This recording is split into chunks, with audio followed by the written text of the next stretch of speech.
started 21 years ago in a mother when she gave birth for the first time. She understood how far she was from living her nature via the comprehension that we all come like this. Like all other life forms, we only live in accordance to what physically exists. We are not born broken, we are born blank. The mother, Abeling, also known as Wolfie, deciphered the human-created space. She started with the language. Hence, she calls herself Wolfie, woman, female. Wu plus Fi equals Wolfie. This series comes in 4 parts. The first, a school principal, the friends who have been around it. 2, the ones that live it every day. 3, the children/youngs who have grown up and into it. 4, the mother, deciphering the human-created space with the information on how it all began. It's not human nature to be destructive. It's a choice.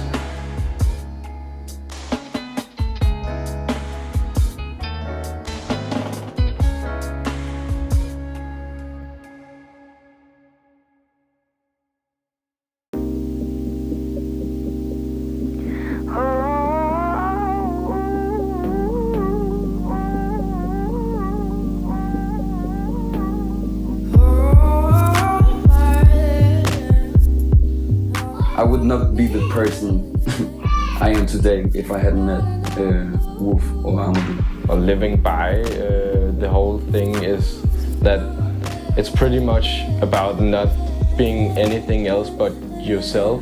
Yeah, I was in a bad place, and when you talk about suicide, and Wolf really,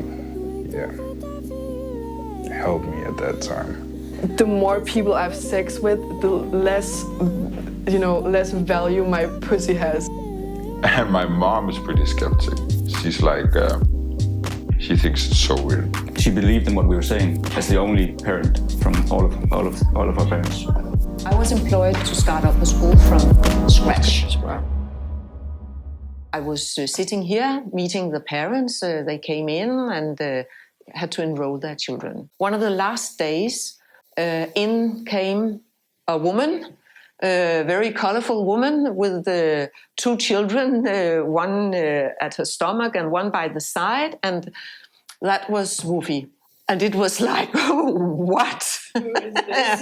Who is this person? She was telling me that she had been looking for all different kind of alternative school possibilities for Amadou, who was her firstborn son. Yeah. And because she didn't have very much trust in these common school systems, public school systems. But then we got to talk, and we agreed that she could feel confident enrolling her son. So in the beginning, the children would be here attending school all the time. And then after some years, they wanted to pursue the school homeschooling system. So slowly Amadou chose more and more not to come to school, but to choose the homeschooling. And soon after Masane, he followed the same direction. And when Yaya was supposed to begin school, all the children of the flock were completely homeschooled. And then my role in this has been to... I don't know the English word exactly, but I think if you translate it, you would have to say supervise the homeschooling. But there hasn't been much need of supervision, actually.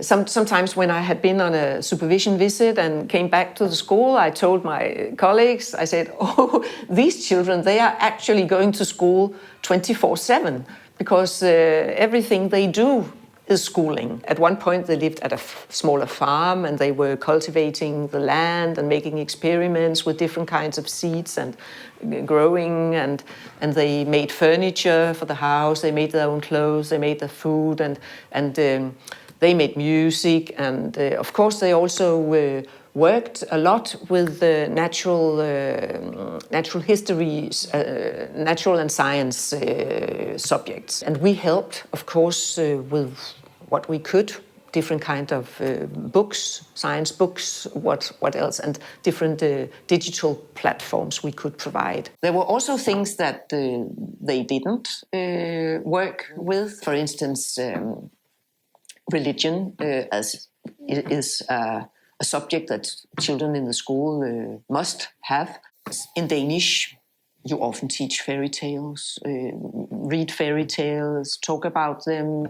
So all this kind of fantasy things was not a part of the schooling they wanted for their children. And that I found their view on living interesting and inspiring, not in a way that I have ever felt that I had to go their way, but we have had many, not discussions, but dialogues, I would say, a communication where actually, they made me think, okay, this is, you gave me something to think about.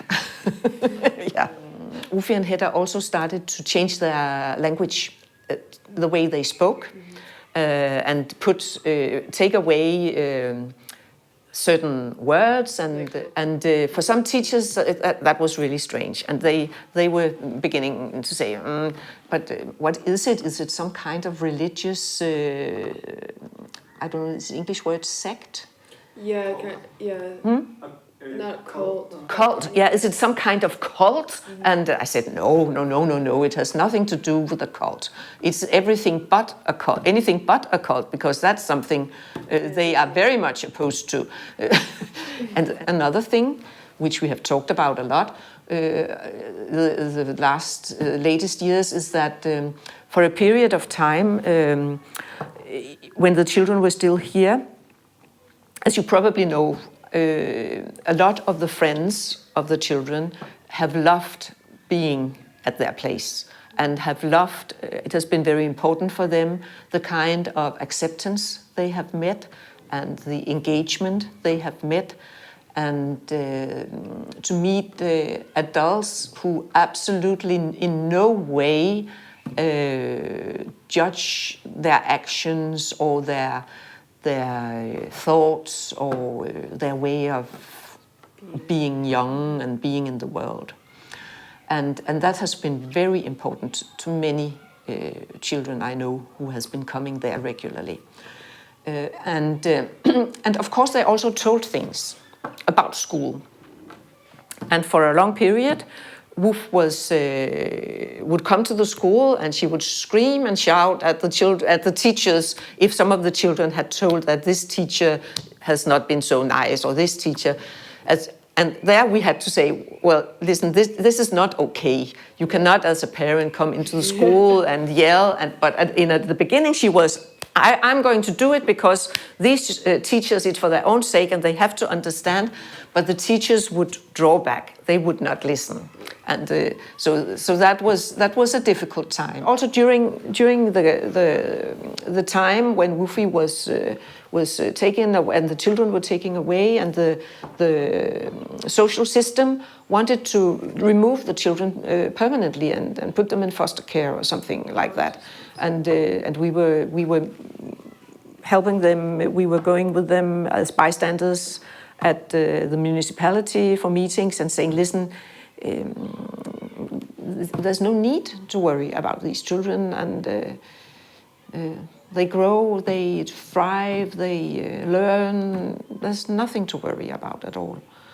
And the social security woman, she was very, and they were so worried, and it was so strange, and they couldn't see that these women were able, that Woofy was able to take care of her children. And we said, it's nonsense. Those children have got more love and more attention than most children do. And as Woofy has mentioned it many times, as I said to her when we were waiting for their judgment, for the sentence, and actually they said, okay, the children can go home. And so that was really good. But I think very much that it was also a fight for the right to be different. Not to choose to live your life in another way, or to choose to dress in another way, or to speak in another way than the majority. I think that's very important. And if we want to be a democratic country, that we also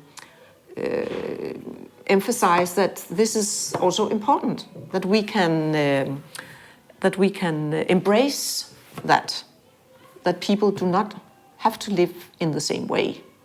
The impact the meeting with Woofy and has had on me in that respect is that being more aware when we bring up the children, or when my children bring up their children, and in my relation to my own children and my grandchildren, a bigger awareness of what we do. Where do we do things that we just do without thought that might harm them, be destructive to their self-esteem or their ways in the world?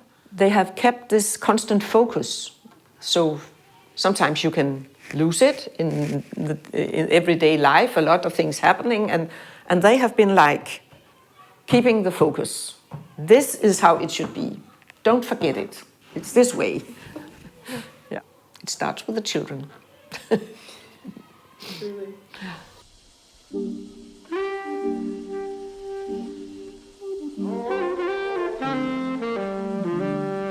It all started on that part of the Earth crust called Denmark. I came to study this human-created culture called art, film, religion, and philosophy. Then consequently, randomly, I meet this. Not a lifestyle, just a natural life form. This art form I never really considered in any of my studies, a frequency most important of them all, the art of living life. It's been a real privilege creating this film for you guys, and through the process of it, it's benefited me not only as an artist, but also as a person. You will see who I got to meet and speak to through this terrific evolvement. And this is just the beginning.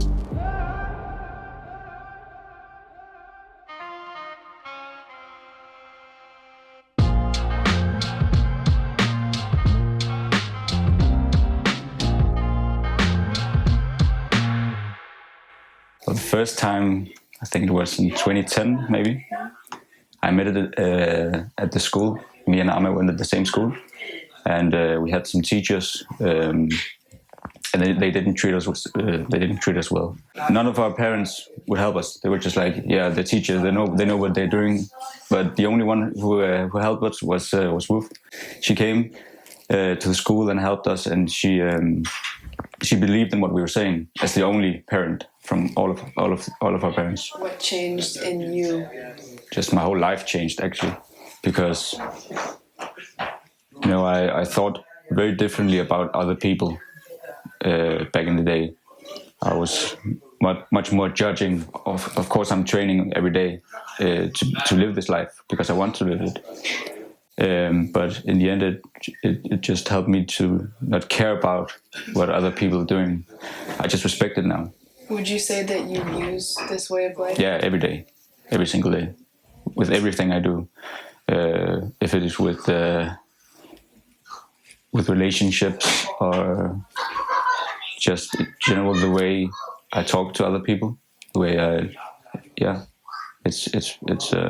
it's part of me every day. I train every day to be better at these things. What's the biggest thing that you've learned through meeting it? The biggest part of this is just that I can be myself without thinking about how other people, what their thoughts are, what are they thinking about my clothes or whatever. I think that's the biggest thing I can take from here, because here no one cares how you look, no one cares how you dress. I don't have to be with a woman just to have sex. I can be with a woman just to be friends, but before, back in the day, I couldn't. There's so many ways people are telling you can live. You can believe in this or that. There's no culture, there's no religion in it. We just live the way we want to live. How do you know when you're living constructively versus destructively? It's destructive when you do it in your actions, and it's hard to choose if you don't know what anything of it is. But we are not trying to convince anyone about anything. When you are here, when I'm here in the flock, we are here just to be ourselves, to live the way we want to live. So live your life. That's the only thing I can say. Chill.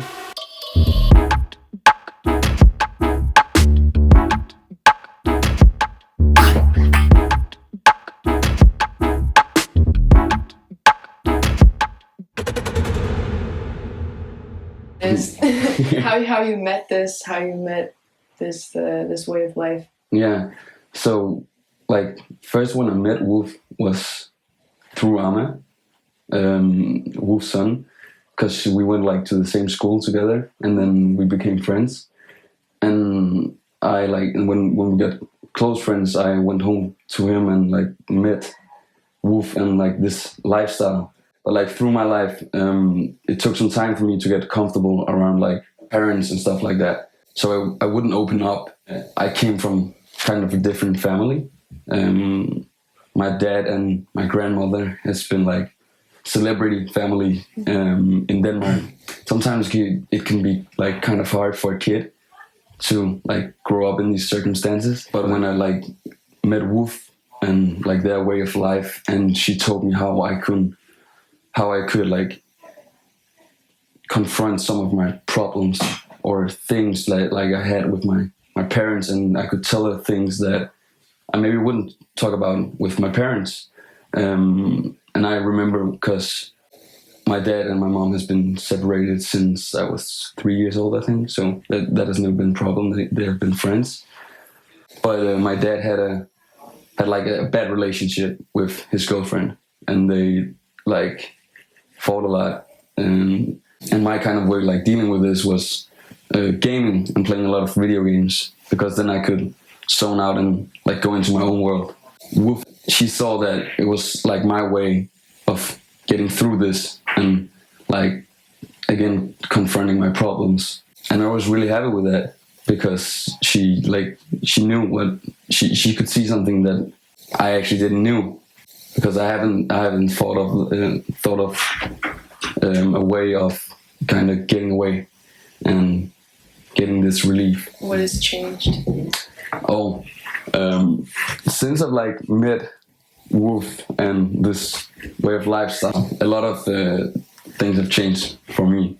They've been a big part of my life, because it has been a place where I could go and just be myself, because it wasn't like any ordinary home or family thing you would see. I really liked this kind of living. They just had like this extra thing where it was just, it's all good. You can talk about your problems. They wouldn't like judge you. We would talk about it. And I remember, because when you're a kid and you like experience a lot of things that maybe kids shouldn't, they tend to hold it back. And Wolf really helped me like to put words on it, because when you have all these problems and thoughts of things, it kind of gets in your head. You can get like headaches, and sometimes you get like stomach, like your stomach begins to hurt. And she knew it. Like she said, like, can you feel it in your head and stuff like that when you talk about it? And yeah, let's just talk about it, because it was just like the thing I needed to do, like to put some words on and really talk to a person who was really interested in the things I had going. Now that you've met it, how do you meet those challenges, or how do you navigate through this world that you're in? This culture? Yeah, of course. When things got a little hard, I will always have like in the back of my head, Wolf saying that, Ozzy, you're doing so good, and she's like showing me the good things that I do, because sometimes it's like you get drowned in bad thoughts and stuff like that, and sometimes you forget that you're a good person and you're doing awesome stuff. And Wolf really like showed that and said it to me, so I can remember. Yeah, and it's actually not that bad, and of course I can get through this. So I would not be the person I am today if I hadn't met Wolf or Amaby.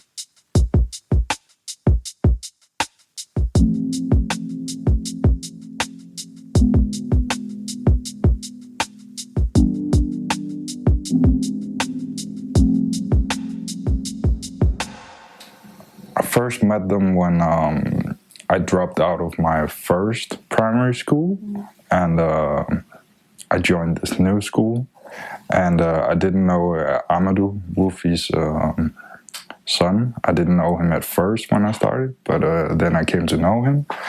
And I'd seen his family and stuff around school, and I was like, who are they? Like, they seem interesting and stuff like that. What were the differences or like the intimidation that you saw or felt? I was more interested and fascinated about their ways of life. Like, even though I didn't know them, I just knew there was more to it than, you know, just them with their hair and, you know, other kind of clothes and stuff like that. But then I came to know Amabi, and yeah, we became friends, and I got introduced to his family. And yeah, I wasn't really like talking that much to his family at first, but you know, I came into this relationship later on, and I got really close with Woofy, and she helped me a lot. What were the things that started to change for you? And what did she help you with? You know, Wolf could communicate to me, and I would like, you know, get a hold on what she told me and not just like throw it away because I was in love at that time. Because that's what I did in the start of my conversations with Wolf when I was just started the relationship and things were going bad. But in the end, when I got a hold of things, you know, I made changes. Like, I changed, you know, yeah, my living situation with my partner, and did just what I had to do what was best for me at that time. And I don't know if I would be here today because, you know, it was at, you know, such a bad state, that relationship, that I was like thinking of like just ending it all. Like, it was that bad. So, yeah, and Wolf really, yeah, helped me at that time. And my friends, Amadou as well, all the other ones that were interviewed, yeah, was in a bad place. And when you talk about suicide, it's again this thing about being selfish. Like, I wasn't trying to worry anyone with me saying that, oh, I want to end it all, and blah, blah, blah. Like, I wasn't trying to worry people. Yeah, I was just, actually I was selfish, but I didn't think about it because it wouldn't benefit me, and it wouldn't benefit anyone around me. Like, everyone would have been sad and worried, and you know, that's not what I wanted. But definitely the way Wolf had told me about living and stuff like that just pulled me out in the end. Pulled me out of that bad energy and that bad state of mind. And I am where I am now. And I'm doing good. Looking in the mirror, I see myself 2 times. It's hard to draw.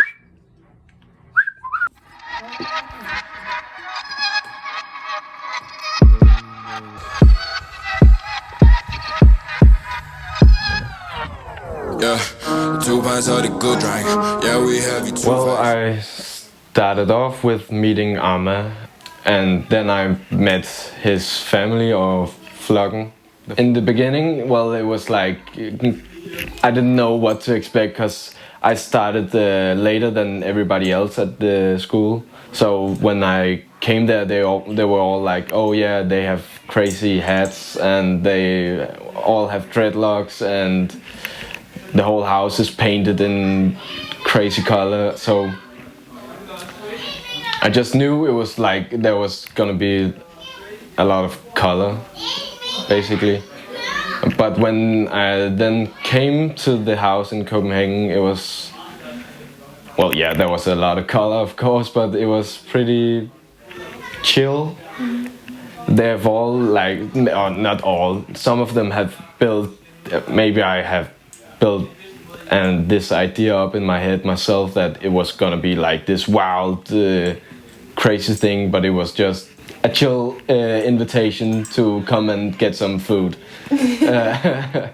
And what do you think was different about this way of thinking or this way of life from what you? Oh yeah, because I come from this loving, nice family, but a traditional family, and so there were some things that was pretty strange or different, but it felt like okay, it still makes sense, and I think that's why it was not that difficult to identify with. What made sense to you?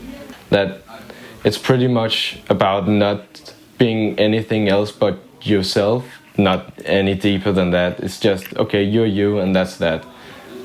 You don't have to like be or try to be something else, and don't be self-destructive of yourself, and because there's no sense in it. Just live your life. What's an example of something that you've used this mindset for? I think maybe the easiest way I've been using is in music. Because I had this idea that when I created something, it would have to meet these parameters. Can you say that? Meet these expectations. Yeah, expectations. It's pretty easy now to like getting to know it's just having fun with it and doing what you actually feel like is good. Listening to your own music and feel like, okay, that's dope. And that's nothing I've made for something else. What man-damaging frequency do you wish you could let go of?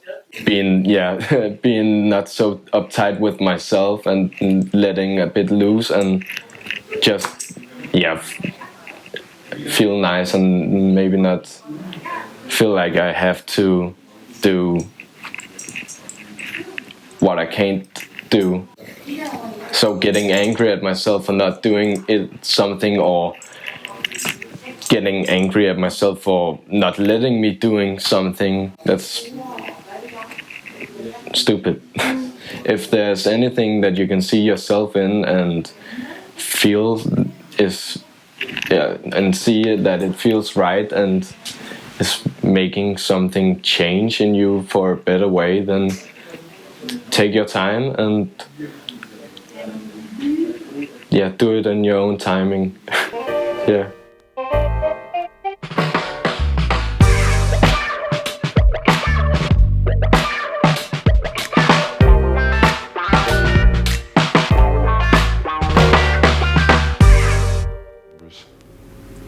What were some of the differences that you started to see in their family when you started to hang out and hang around Amelie? The first thing I heard about was like you don't have to thank yourself instead of like thanking the other person.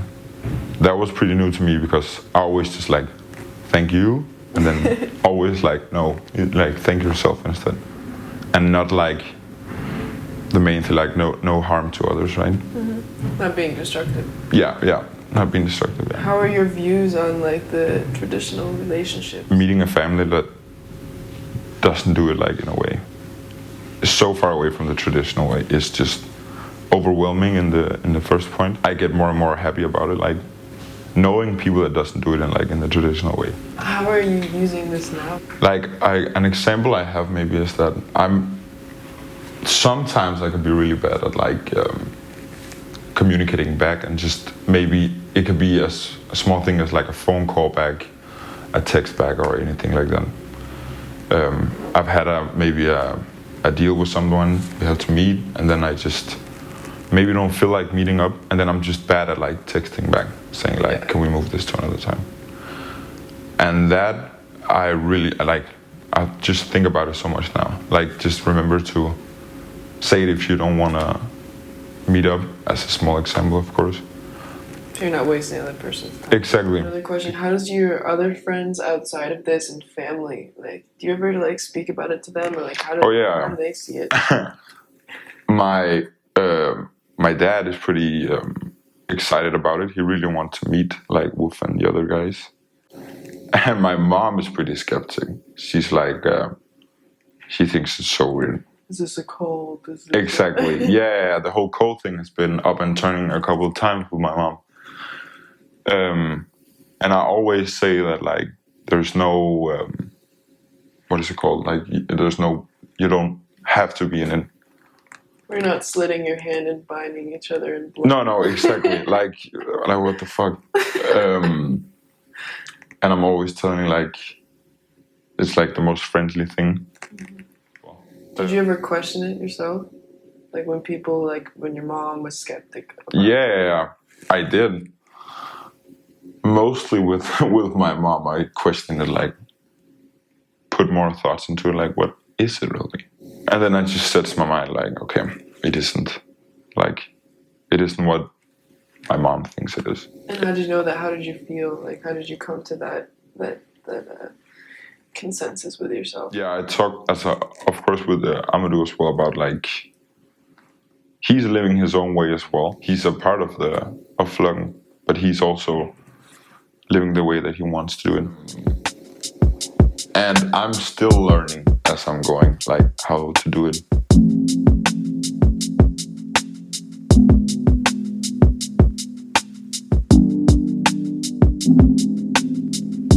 Only near friends can see it.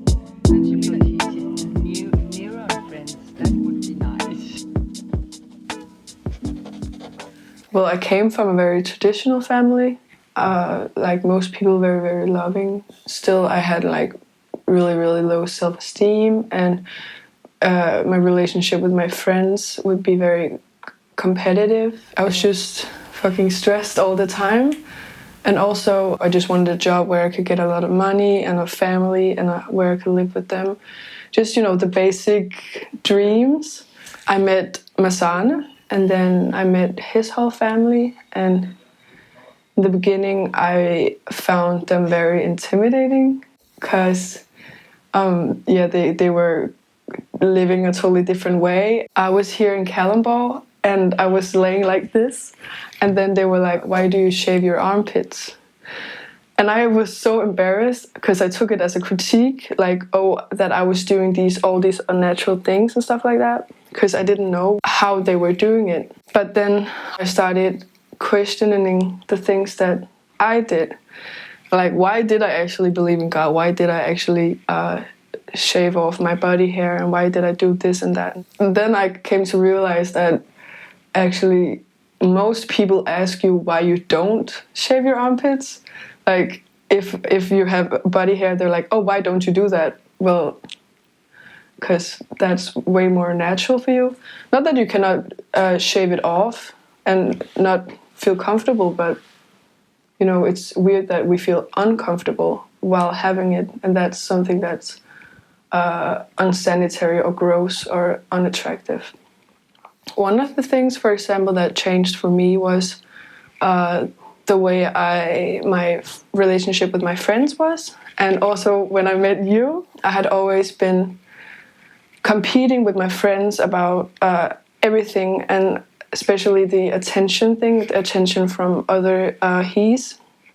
And when I met you was the first time where I had somebody, a young she, where I could actually feel that there was no fucking competition at all, and that I could just chill, and I didn't think about if I was sexy enough, how I looked, what I said and stuff like that. You made me realize when we were hanging out and you started singing in front of everybody, just being comfortable in it, and I felt that envy inside of me, but it was a different kind of envy, because it was not like I felt bad at you because you could do something that I couldn't do, but more like I want to do that too.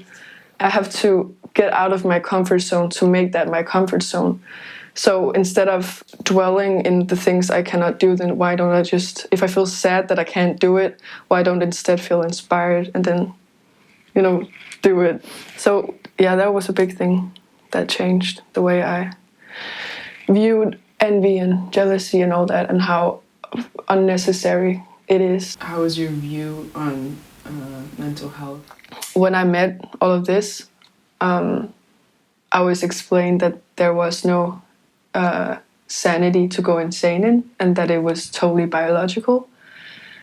It was just fantasy. It had nothing to do with anything, and that was the most scary part for me. Is that, well, And that was the reason why I thought that it could hurt me, because I thought it came from outside.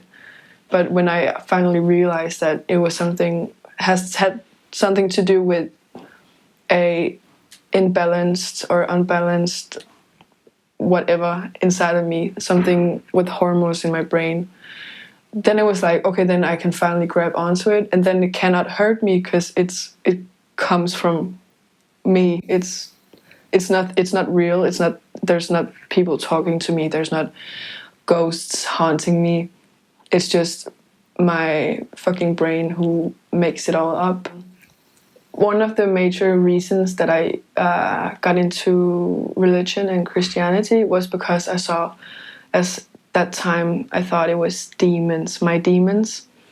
And I thought that I could fight that fantasy off with another fantasy, which for me was God. So I thought instead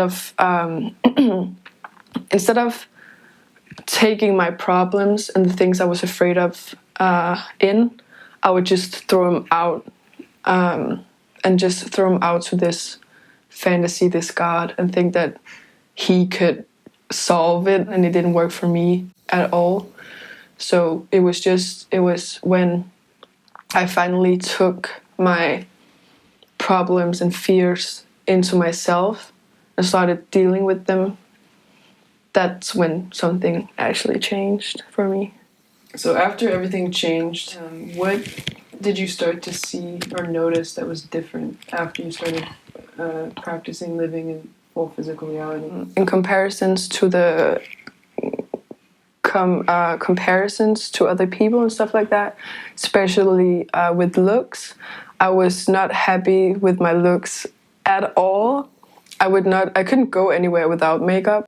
I would sleep with my makeup on. If I slept with somebody I know, I would, if it was late at night and I've taken my makeup off and somebody was in the area like, hey, do you want to hang out? I would be like, I can't, because I've taken off my makeup, so no, I cannot go anywhere. I couldn't go to school without it. It was holding me back a lot, you know, the norm, that if you go out, you have to be presentable, which fucking sucked. I was insecure about everything about my appearance. When I woke up in the morning and looked myself in the mirror, I would feel sick to my stomach because of the way I look. But then I would make excuses, but this is not how I actually look, because I'm not glammed up, I don't have makeup on yet. So also when I was thinking about myself ahead in scenarios and stuff like that, I would always picture myself with makeup on. That's how far away from myself I was. I was not connecting to myself at all. When I started feeling myself and started feeling comfortable in my own skin and without all the makeup and all the glam and stuff like that, that was when I was actually started to having fun with the makeup. Because then it would be like, okay, now that I don't really care that I should look sexy or pretty, then I could just do fun makeup all the time. And that was when makeup actually started to be art and to be fun. And it actually makes no sense now I think about it, that every fucking female in the world wears makeup. And I don't think every female thinks it's fun to put on makeup. I don't think everybody enjoys it at all. So yeah, there's nothing dangerous about makeup or textiles if we do it for ourselves and not for everybody else, and if we do it for fun instead of try to cover ourselves and look like somebody we're not and feel like somebody we're not. How do you navigate social media? Everybody does it in a very, very, very traditional way, and it's all we're exposed to on social media. But definitely my mind about social media changed recently when I went back, because I used to Photoshop my face. I used to Photoshop my nose smaller and my lips bigger and stuff like that. Just a little bit so people wouldn't totally notice, but I knew that that wasn't me. So I went back and I deleted all the photos that I knew that I had worked on. And that felt fucking freeing for me because it was so... it just felt so unnatural and so bad that wasn't me on those pictures. What was it like transitioning from traditional relationships to the one that you and Masana? Masana was my first relationship ever, and we both started it as a very traditional relationship with fucking jealousy, and I just wanted validation from him, and I wanted him to protect me and give me compliments every day, saying that he loves me all the time. And I would feel fucking bad because he didn't feel jealous, because I felt jealous of him being with others and stuff like that. And I remember I would feel bad about that he didn't care if I did anything sexual or anything with others, because that was I was taught to feel through, again, movies and stuff like that, family, friends, that if he cheats on you, that means he doesn't love you. Not that he did that, but, and I thought that he had to feel the same way, that if I cheated on him, if I did something with anybody else, then he had to be like heartbroken. But yeah. Then we just did it like that for a very long time, and then it just went downhill, and I traditionally broke up with him. I thought that he didn't do it the way that it should be done. And when I started dating other people and did it the way I thought it should be done, with the jealousy and the ownership and the and all the dates and stuff like that I thought I wanted, that's when I realized I don't fucking want that. Because it felt so wrong to me. It felt so weird and forced. Eventually I started seeing Masana again, just as friends at first. Then we went back to how we used to see each other, but without any of the rules. And that just felt so much better. Because then it was like, okay, right now we're just seeing each other because we just fucking enjoy seeing each other. We're not seeing each other because we're in a relationship, because we're boyfriend and girlfriend, because we have fucking signed a contract that we cannot be with anybody else. Then it was just like, okay, we're actually together, even though we have every opportunity to be with anybody else, then we're still being together. Because with Masana, it was just you could finally breathe, you know. And what about the shame and the guilt around sexuality? My sexuality was so fucking unnatural. I thought of sexuality as these boxes that what people were put in, like, oh, you're pansexual, you're bisexual, you're whatever. And I thought that was cool at that time. I was like, oh, that's so nice that everybody gets their own little box that they can be a part of. But when I think about it now, I'm just like, this is so fucking stupid. Why does there even have to... Why can we just not be sexual? Why does it have to be something sexual? Maybe I usually tend to fall for guys and like guys sexually. I've also tried liking girls sexually. And that's when I realized also that, okay, but I could be attracted to anyone, anything. I just don't know it yet. So why should I put myself in a little box and call myself something that is changing all the time for people? In that period of time where I didn't see Masana, and I went out and just had sex with a lot of people, actually. Or not a lot, but you know, for me it was a lot because I hadn't done it before. And then I started slut-shaming myself and be like, oh, like I had a limit or something like that. Like, oh, now I had sex with 5 people. I don't have many left. I cannot go out and do it because the more people I have sex with, the less, less value my pussy has. That was how I thought. That's so fucking crazy that I thought that a fucking penetration had anything to do with anything. And I would shame myself for who I had sex with, when I had sex, how many, and all that stuff. And I think that a lot of people can relate to that oh, if you have sex with a lot of people, then your value goes down or something like that. Makes no sense at all. How do you think the relationship will evolve when you decide to have kids? I have no idea, but I will say that when I thought about being a mother before, I would think of it as almost a burden. Of course I would have kids because that's what you're supposed to do. But when I thought about giving birth, I thought about it as just pain and suffering. And when I thought about having kids, I would be like, oh well, then my life is done. Then I just have to take care of these kids, and then everything I want to do, I have to set aside. And of course, in some way that's true, but then again, not at all. Because now when I think about giving birth, I just think about that's an actual miracle that something is growing inside of you. And I cannot fucking wait to have kids. Also because I've seen the way that they're raising their kids here and how fucking good it could be. These are just the best kids ever because they're doing it the way they're doing it. So yeah, now I just can't wait to have kids because I know that my life is not over and that's some bullshit. And then I could do anything I'm doing right now with kids.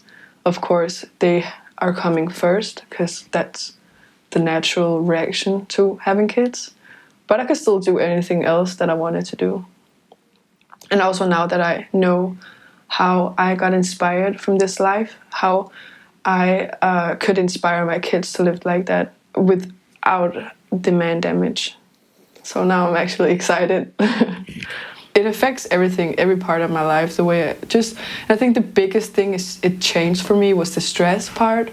Because I was stressed about everything. I was stressed about relationships, money, looks, school, grades, future, everything I was stressed about. It would always be, what could I do right now to benefit what is happening in fucking 5 years? So I just keep on living, in the future, suffering now so that maybe one time I will be happy, which is something I've stopped doing, and I got a totally different view on everything around me and how to do things. Just tips and tricks how to, help myself get out of the stress. And that when you just get out of that habit of just being sad and mad about everything, that's when you can, start enjoying when you're crying or being mad and it actually is something important you're crying about or something that makes sense. Then you just feel much better crying and just feels much better. Then you have more time to be happy as well, just overall. So I don't think I've used all the time that I wanted to on my art and just doing things that I wanted to do just because I was fucking scared of anything. So I was so fucking scared of everything. And that was probably the anxiety and stuff like that. But not anymore. Not anymore. Yeah. Are we done? Is that a wrap? Is it a wrap?